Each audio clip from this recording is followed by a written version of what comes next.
દહેગામના કડજોદરા ગામે પશુપાલકોનું સંમેલન યોજાયું હતું। ઉત્તમ ડેરી છોડી મધુર ડેરીમાં જોડાવાની માંગ થઈ હતી। પશુપાલન સંકલન સમિતિ દ્વારા ઉગ્ર વિરોધ પ્રદર્શન થયું ત્યારે લાલજીભાઈ દેસાઈ અને રઘુભાઈ દેસાઈની હાજરી, યુવરાજસિંહ જાડેજા અને દિલીપ મામા પણ હાજર।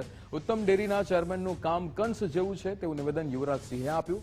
તેમણે સાથે જ લાલજી દેસાઈએ કહ્યું કે રાજકીય નેતા નહીં, પશુપાલક તરીકે આવ્યો છું।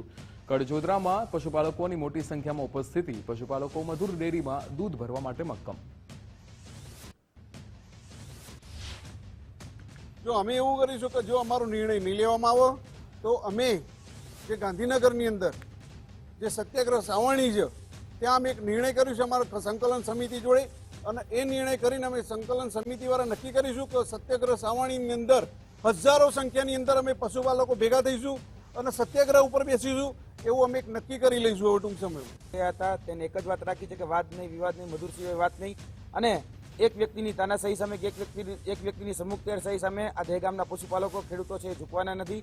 અને જે રીતે ભરમાવો ભટકાવાની જે રાજનીતિ કરવામાં આવે છે, જેવું કહેવામાં આવે છે કે દહેગામનું દૂધ છે મિલ્કશેડ એરિયાની દ્રષ્ટિએ એ અમદાવાદનો ભાગ છે, પરંતુ અમે આ કાયદો જાણીએ છીએ। કાયદાની એક પણ કલમની અંદર મિલ્કશેડ એરિયાની કોઈ પણ પ્રકારની વાત એ મૂકવામાં નથી આવી। એટલે જે કહી શકે કે જે આગેવાનો છે એ ડેરીના હોય કે સહકારના હોય કે પછી સરકારના હોય, એ તમામ આગેવાનોને ઓપન ચેલેન્જ કરીએ છીએ કે તમારો સમય તમે કયો એ સ્થળ એ જગ્યાએ અમે આ મુદ્દે ચર્ચા કરવા માટે તમારી સાથે તૈયાર છીએ।